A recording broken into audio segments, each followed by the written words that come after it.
The ISV Dominion cut through the dark like a blade that had never once been tested.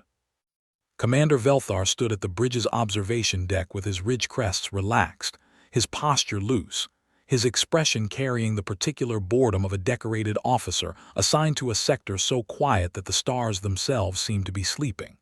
3 hours. That was all this patrol required. 3 hours, a clean sweep, and then back to Keth 9 for the evening meal and a report that would read, as every report from this sector read, nothing to note. His crew felt it too. Science Officer Preth was running calibration drills on equipment that didn't need calibrating just to have something to do. Navigation Officer DeHaas had reorganized his workstation 3 times.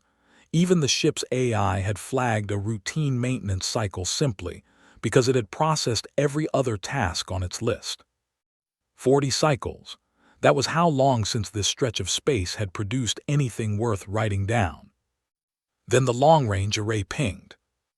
It was not an alarm, not a klaxon, just a soft, almost apologetic chime, the kind of sound the array made when it wasn't entirely sure what it had found and wanted a second opinion. Velthar didn't move immediately. He waited for the follow-up tone that would tell him it was debris, a rogue asteroid, some piece of old wreckage that had been tumbling through the dark for centuries. The follow-up tone did not come.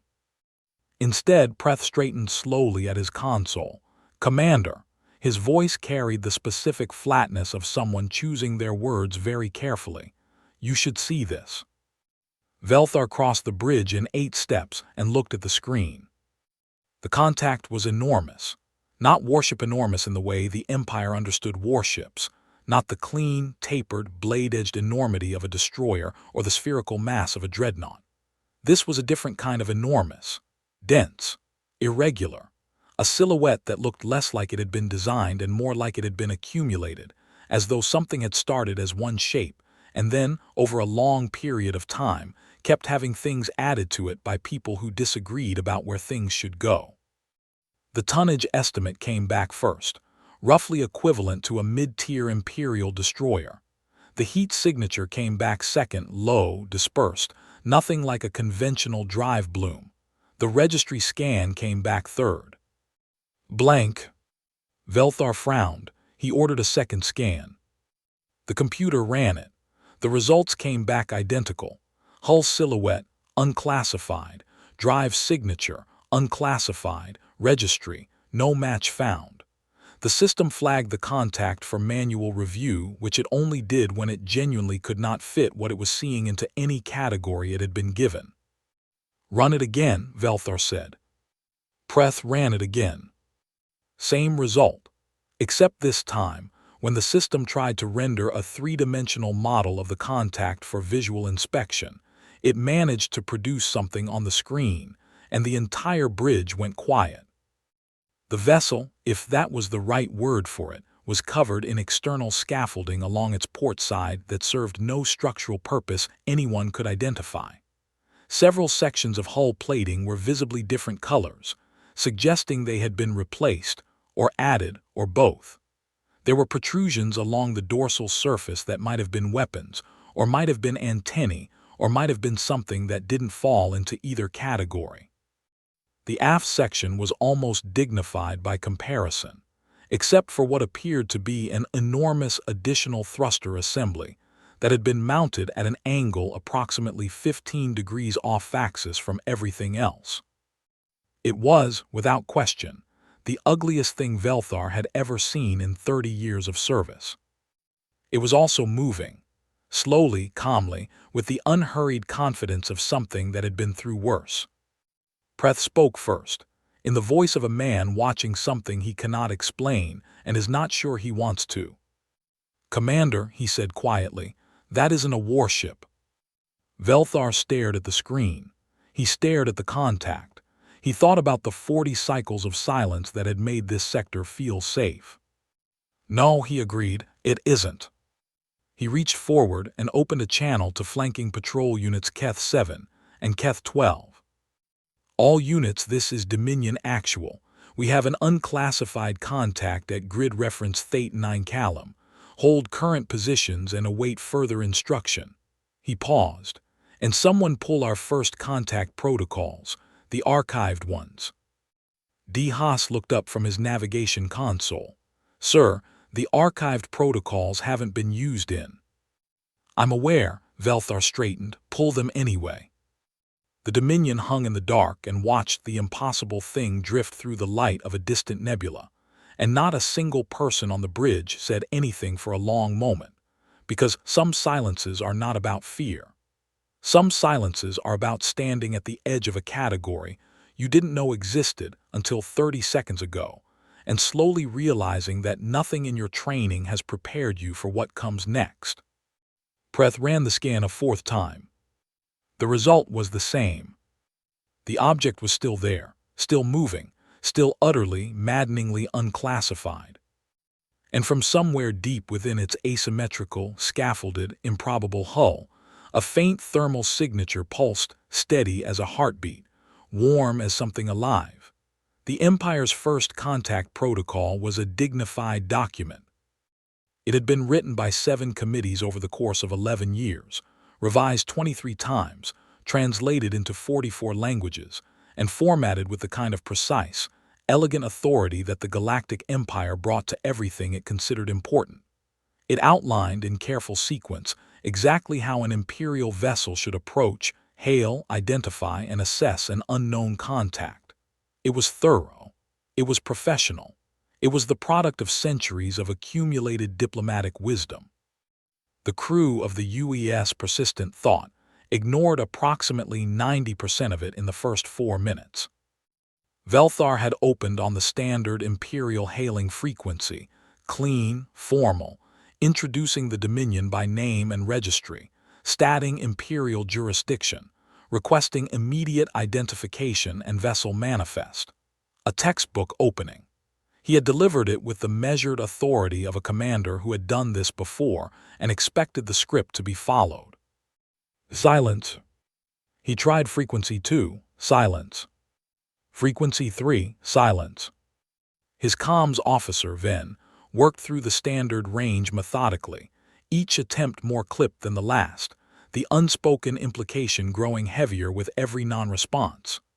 Velthar was beginning to construct the sentence he would use in his report to justify moving to the next phase of protocol, the one that involved weapons going to standby, when Ven suddenly sat up straight. Sir, I have a response frequency. This is old. This is very old. Pre-unification archive human broadcast band. Put it through. The voice that came through the speakers was not what any of them expected. It was a woman's voice, slightly muffled, carrying the unmistakable acoustic quality of someone speaking from inside a confined space. There was a background sound of metal on metal, something rhythmic and industrial. The voice was not frightened. It was not formal. It was, if anything, vaguely apologetic. Hey, yeah, we read you. Sorry about the delay. Kowalski was elbow-deep in the coolant manifold and nobody else could find the comm switch. Which is my fault. Honestly, I moved it last week. What's up? Velthar stared at the speaker as though it had personally insulted him. This is Commander Velthar of the Imperial Survey Vessel Dominion, operating under authority of the Galactic Empire, Keth Sector Command. Identify your vessel and transmit your registry immediately. A brief pause, then the sound of someone moving, a clanging in the background, and a second voice, male, calm, carrying the particular unhurried quality of a man who is used to things going sideways and has made his peace with it. Commander Velthar, good to meet you. Captain Dashi Akafar, United Earth Ship Persistent Thought. Crew of 11 out of Titan Station, running an independent survey and modification circuit through the Callum Nebula region. Will transmit a manifest now. 3 seconds later, the transmission arrived. It was 312 pages long. Velthar's tactical officer, a sharp-eyed veteran named Sorth who had served on 4 destroyers and prided herself on reading threat assessments quickly, opened the manifest, scrolled for approximately 30 seconds, and then set her hands flat on her console with the careful stillness of someone preventing themselves from doing something dramatic. "Sir," she said, "the weapons section alone is 47 pages. Summarize." Sorth took a breath. 17 mining laser arrays repurposed. A gravity anchor system, sir. This is built from salvage recovered from the Battle of Thresh. Our debris. She paused as if confirming this to herself. 6-point defense turrets externally mounted, and the installation angles are there listed here as whatever cleared the whole frame. And the propulsion core is, she stopped. Is what? It's a rebuild. Components from 4 different ship classes, 3 different species, one of which is listed in our database as extinct. She looked up. The engineer who signed off on it is the same woman who answered the comm. Kowalski. Yes, sir. The manifest also listed, in the personal equipment section, the following items: 11 personal firearms of human manufacture, 40 kilograms of a compressed food substance called protein bars, 1 musical instrument described as a guitar, and a live plant in a sealed terrarium labeled simply Dave. Velthar read the weapons section, then the drive section. Then he closed the manifest and looked out the viewport at the drifting vessel, with its mismatched hull plates and its off-axis thruster and its external scaffolding. He thought about the 47 pages of weapons systems. He thought about the salvage from Thresh. He thought about the propulsion core that should not be possible. Then in a very controlled voice he said, "Sorth, if that ship fired everything it had simultaneously, what happens?" Sorth was quiet for a moment. "I genuinely don't know, sir," she said, "and I think that might be the problem." Standard protocol was clear. An unregistered vessel of unknown classification was to be escorted to the nearest Imperial checkpoint for formal inspection and registration. It was a routine procedure. Velthar had overseen 3 in his career. It involved positioning flanking vessels, establishing a travel corridor, setting a pace, and arriving without incident. The journey to Keth 9 checkpoint should have taken 4 hours. What it actually took was 4 hours, and an experience that Velthar would describe in his personal log as operationally unprecedented, which was as close as a Keth commander ever came to writing the words, "I have no idea what I just witnessed." It started 20 minutes in, when the persistent thought's drive signature changed. Not in a way that suggested damage, not in a way that suggested acceleration or evasion. It simply shifted. The heat output redistributed, the acoustic signature altered, and for approximately 40 seconds the long-range array reported the vessel's speed as 2 different numbers simultaneously before settling on a third figure that matched neither. Velthar opened the comm channel. "Persistent thought, your drive signature is fluctuating. Do you require assistance?" "Oh, that's Kowalski tweaking the secondary manifold feed. She does that. It'll settle." "Your speed reading just showed 3 different values." "Yeah, she's trying to smooth out the harmonic. Give her a minute." Velthar gave her a minute. The drive signature stabilized into something different from what it had been before, but stable. He updated the sensor profile. 20 minutes later, it changed again. The flanking frigate commanders began filing quiet queries through the command channel, each phrased more carefully than the last, all of them asking the same underlying question. How are we supposed to maintain formation with something that keeps becoming a different ship? Then at the 2-hour mark, the persistent thought vanished from sensors entirely. Not a blink, not a stutter. A clean disappearance, 17 seconds of nothing, and then it was back in the exact same position, moving at the same speed, as though it had simply decided to be invisible for a moment and then changed its mind. "Persistent thought, explain your sensor absence," Velthar said, and he kept his voice admirably level. There was a pause, then a sound of several people talking at once, followed by Akafar's voice, carrying the particular tone of a captain who has just been informed of something by his crew that he wasn't previously aware of. So, and I want to be clear, this was not intentional. It turns out the hull panel on Section 4 aft has a stealth coating on it, from a Vethani cloaking drone. We recovered the wreck about 8 months ago and used the panel for a patch job. A beat. We forgot that was on there. Velthar sat very still for a moment. You have stealth plating. One panel, yeah. We're going to log it properly, I promise. Kowalski is actually pretty excited. She thinks she can expand it if we find more Vethani wreckage. Velthar turned off the comm, looked at Sorth, and said nothing for 3 full seconds. Then he turned to his research console and pulled up humanity's entry in the Imperial Galactic Species Database. Homo sapiens, carbon-based bipeds, Sol system origin, FTL capable approximately 30 standard cycles. Classified, developing low priority. He read that last line twice. Developing low priority. He thought about the stealth panel they had forgotten about. He thought about the manifest with 47 pages of weapons built from other people's wrecked warships. He thought about a propulsion core assembled from the ruins of 4 dead ship classes, running better than it had any right to. Then he opened a secure channel and composed a message to Imperial Intelligence. It was short. It read, "Recommend immediate reclassification of human species. Current designation no longer accurate. Details to follow. Be advised, I believe the current designation has been inaccurate for some time and we simply weren't looking." He sent it.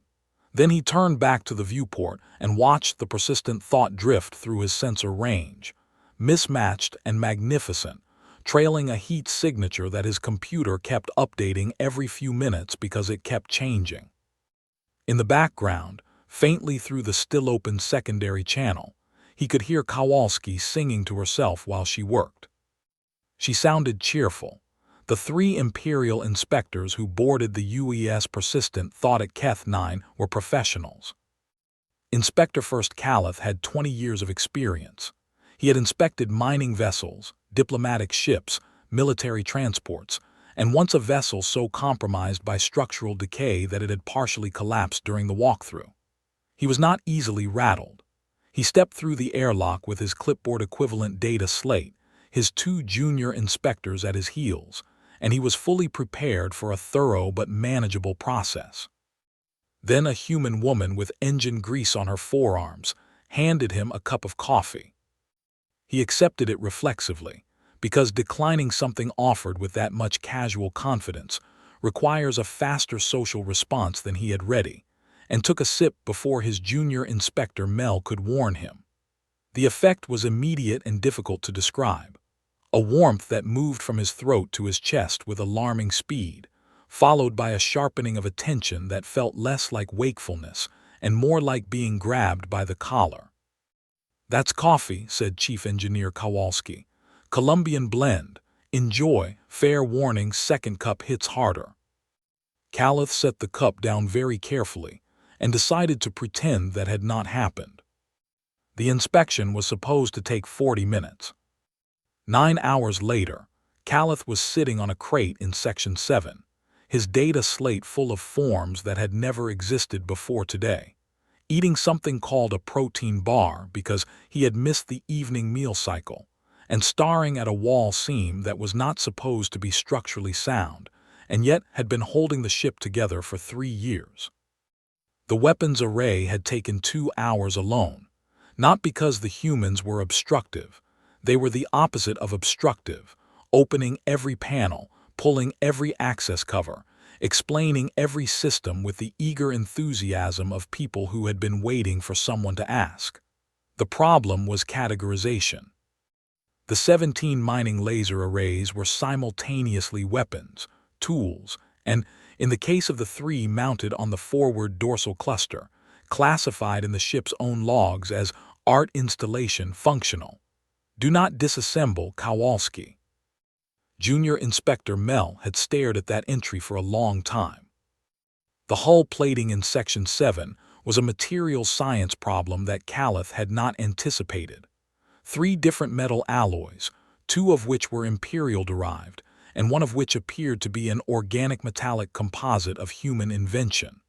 The Imperial database said, with some confidence, that these materials should not bond effectively. The wall said otherwise. "How does this hold together?" Calith asked Tors, the crew member assigned to accompany the inspection team through the engineering sections.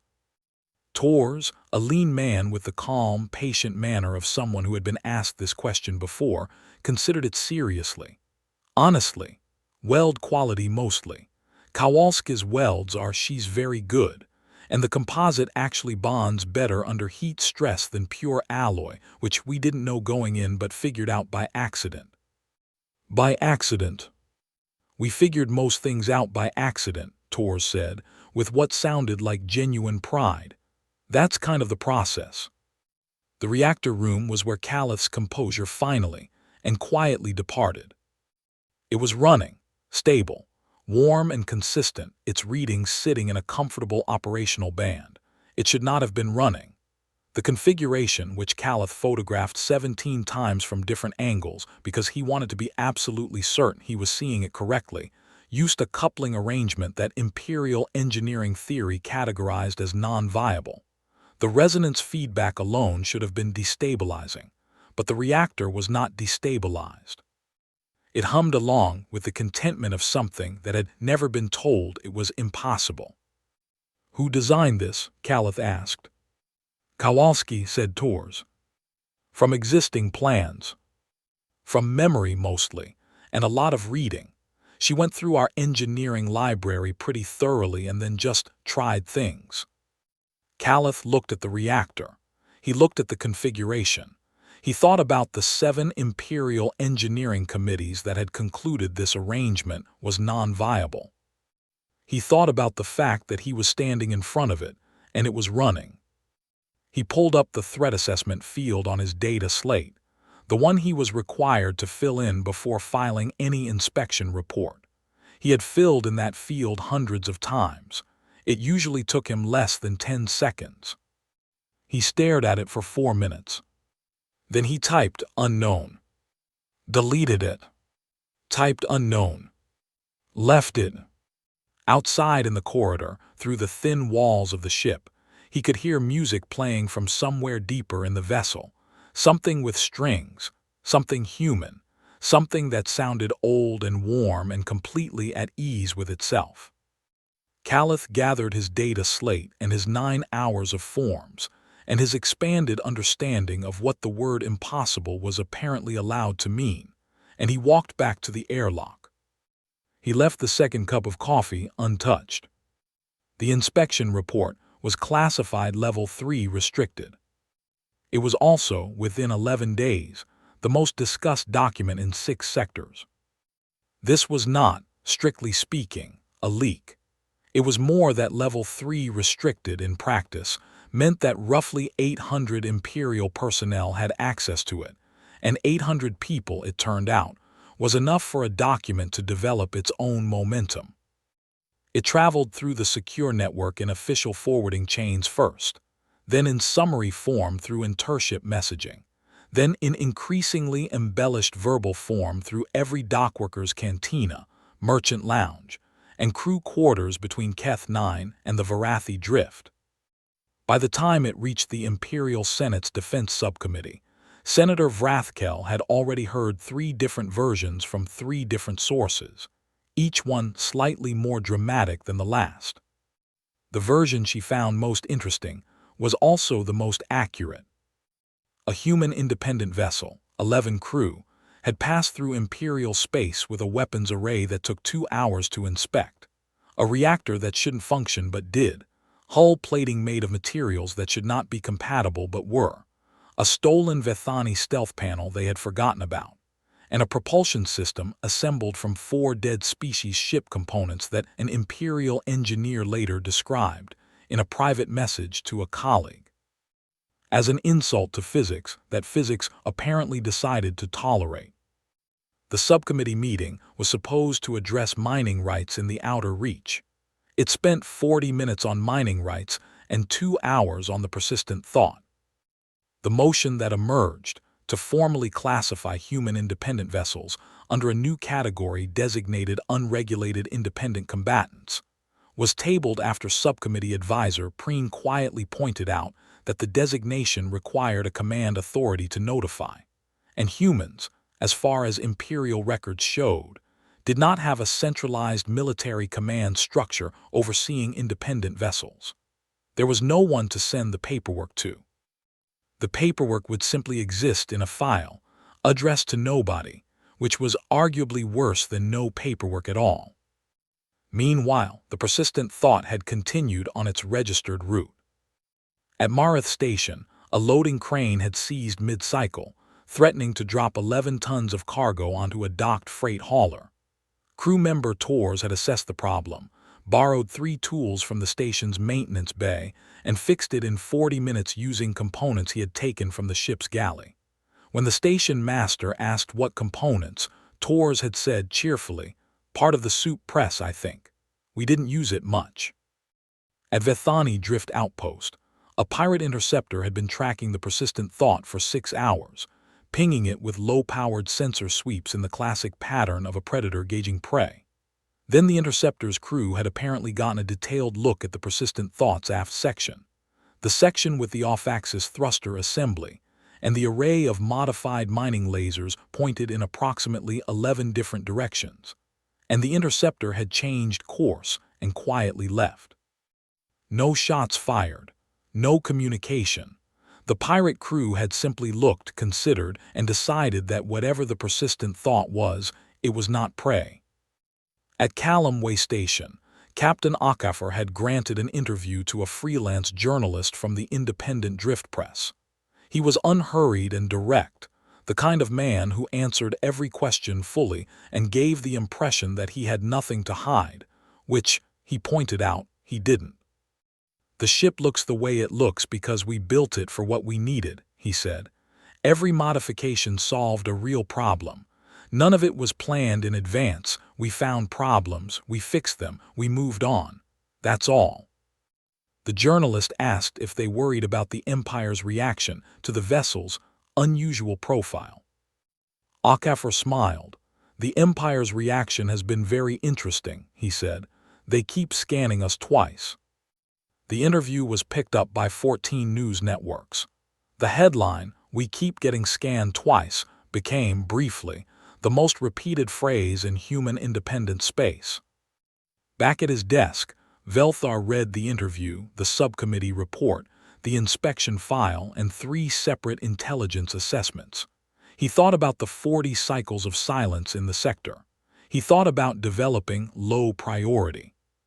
He opened a second message to Imperial Intelligence. "I would like to formally escalate my previous recommendation," he wrote. "I would also like to note, for the record, that I believe we have been watching the wrong things. Admiral Savathin was not a woman who tolerated uncertainty.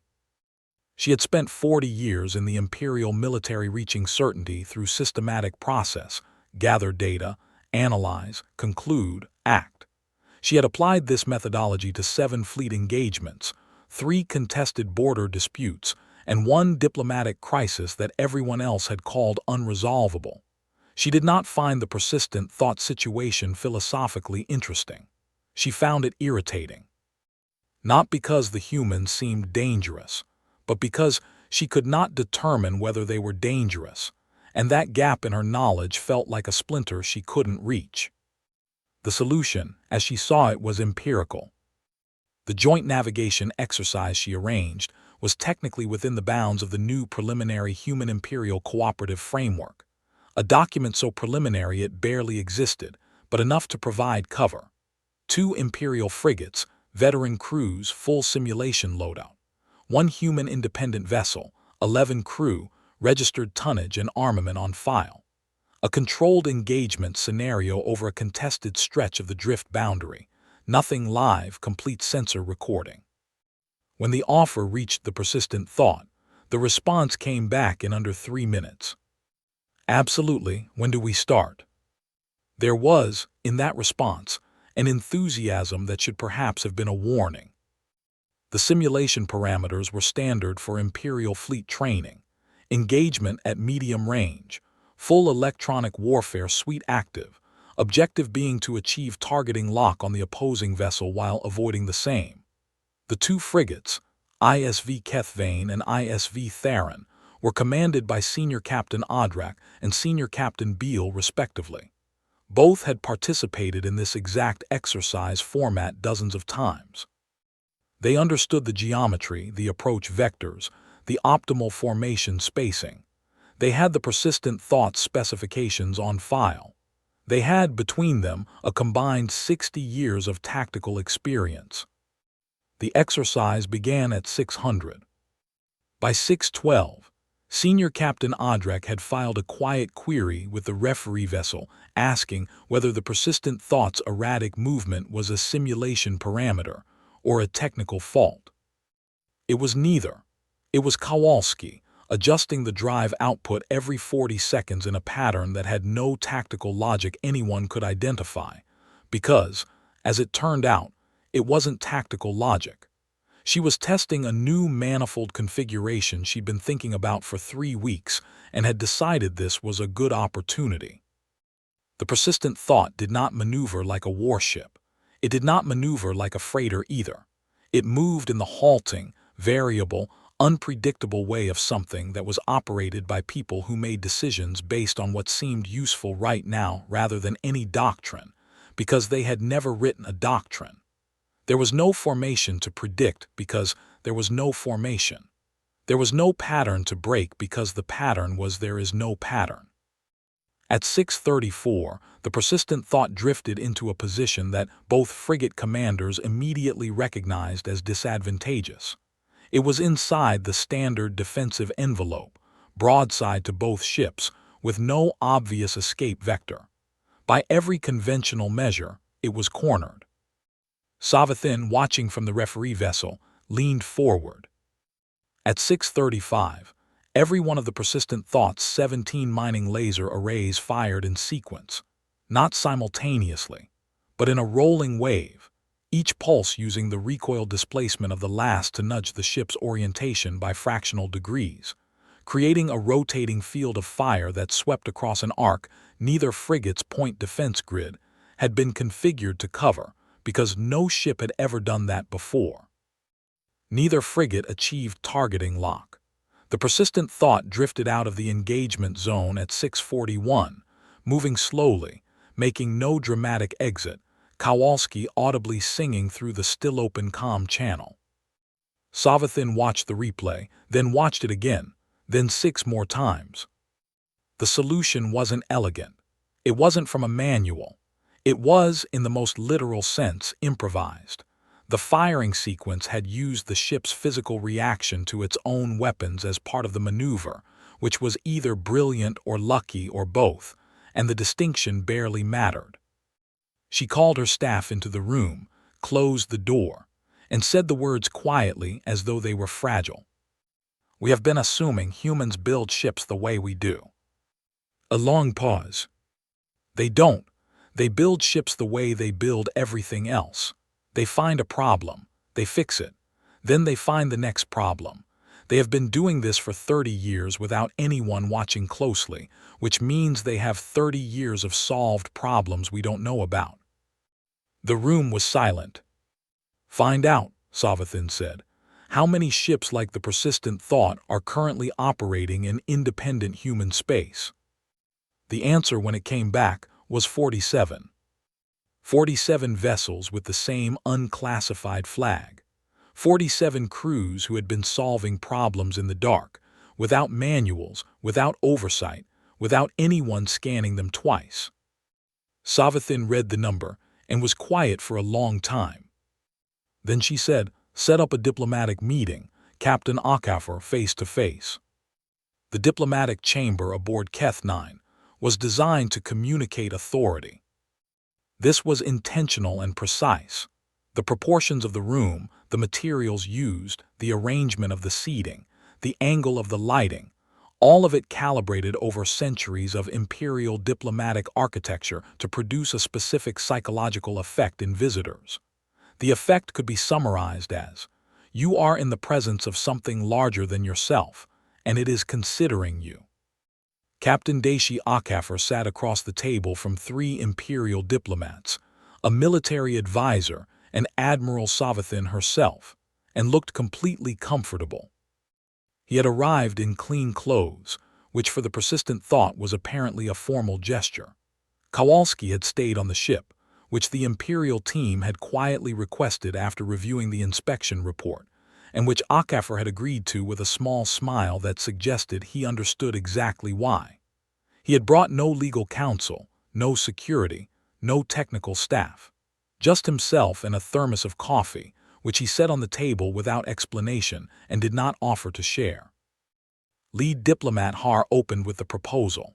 She was practiced and smooth, presenting it as a partnership, an opportunity, a mutually beneficial arrangement that recognized human ingenuity and offered it the support of imperial infrastructure and resources.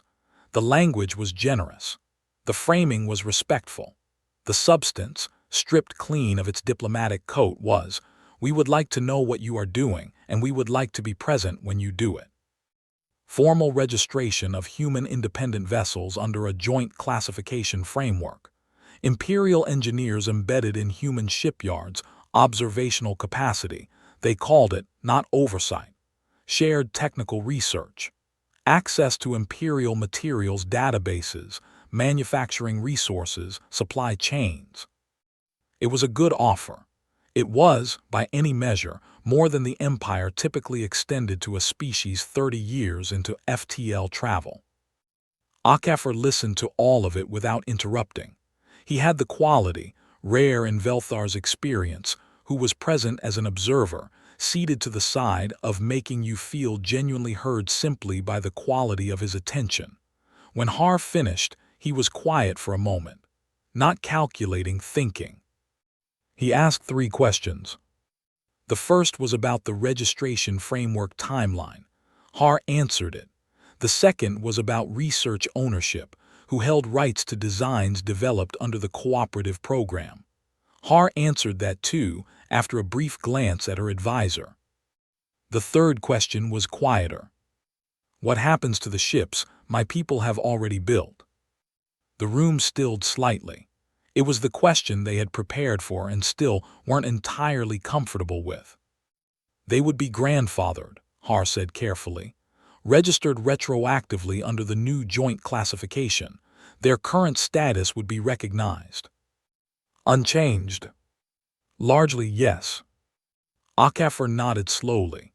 He looked at the table for a moment, then at Savathin, not at Har, but at the Admiral, the person in the room whose opinion had actually generated this meeting.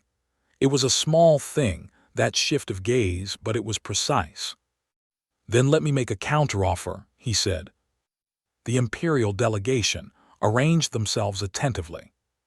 "You can send your engineers to our yards. We'll work together openly, designs, methods, everything on the table. That's a genuine offer, not a diplomatic one."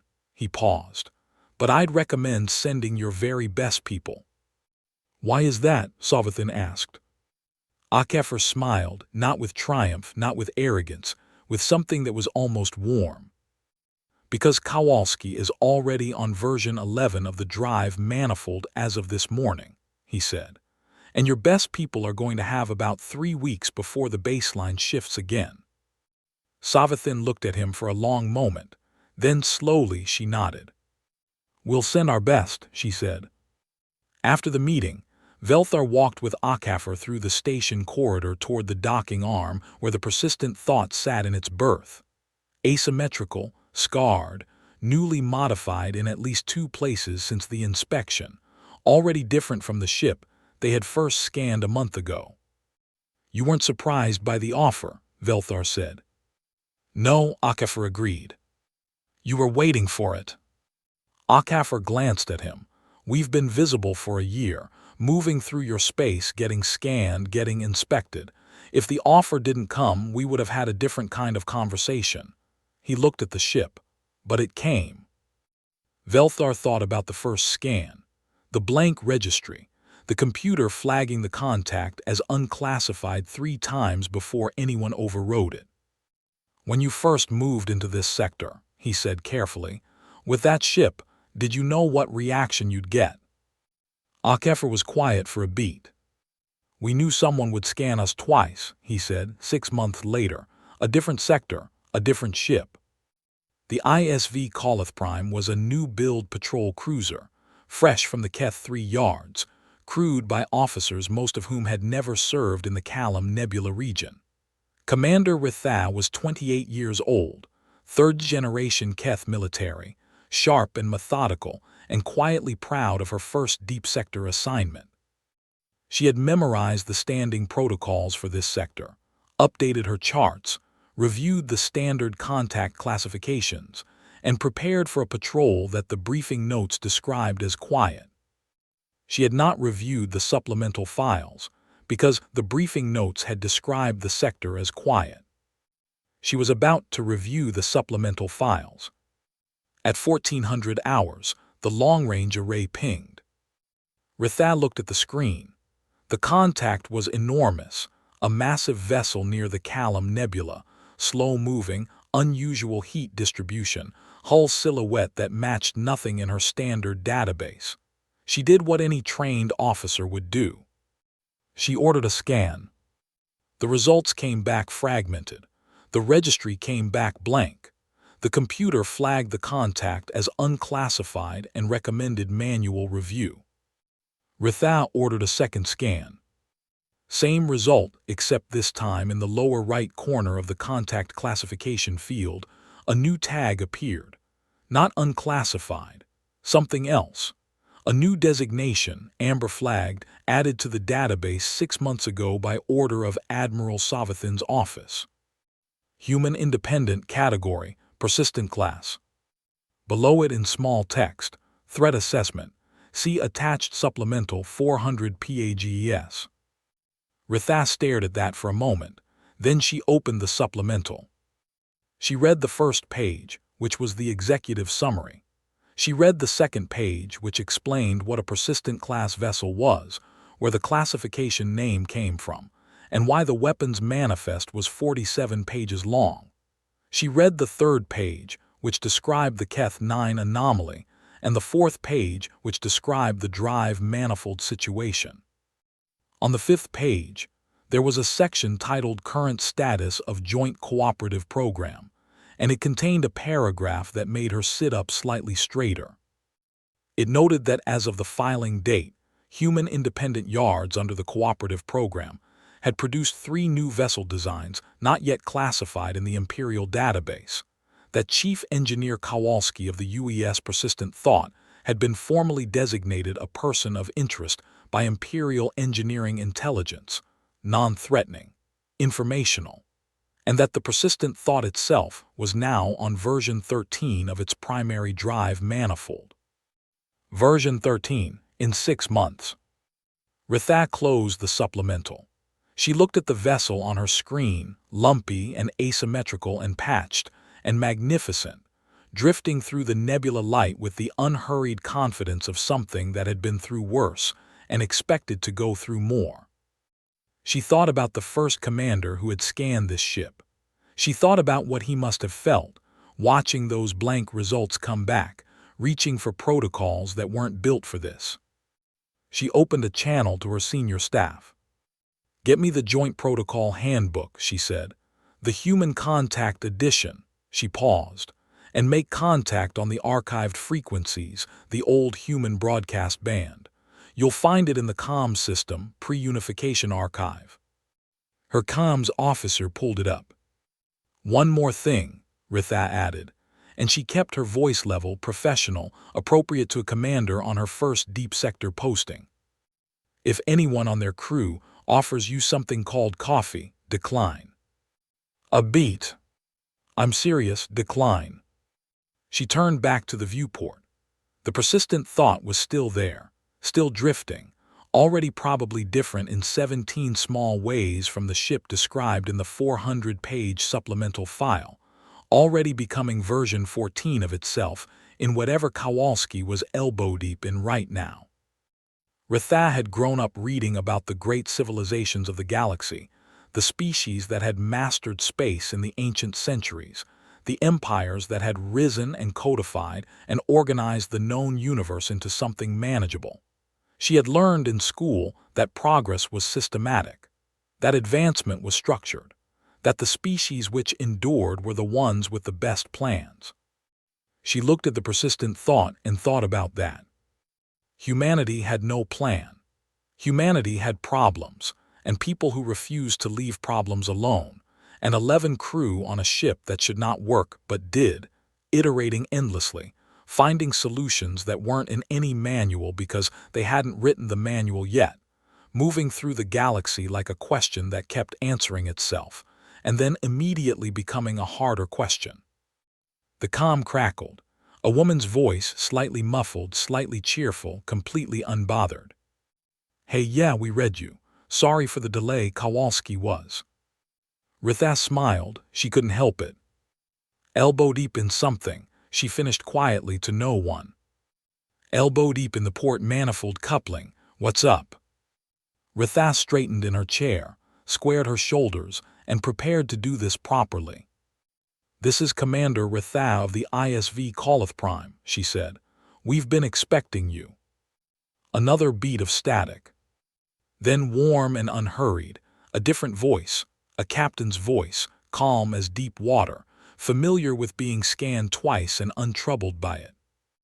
"Good," said Akafor. "We've been expecting you too." The galaxy did not change the day the persistent thought was scanned twice. It changed slowly, the way all real things change, one solved problem at a time, one modified panel, one impossible reactor configuration, one version 13 of a drive manifold that would be version 14 by morning. It changed the way humans changed everything, without permission, without a plan, and without the faintest intention of stopping. End.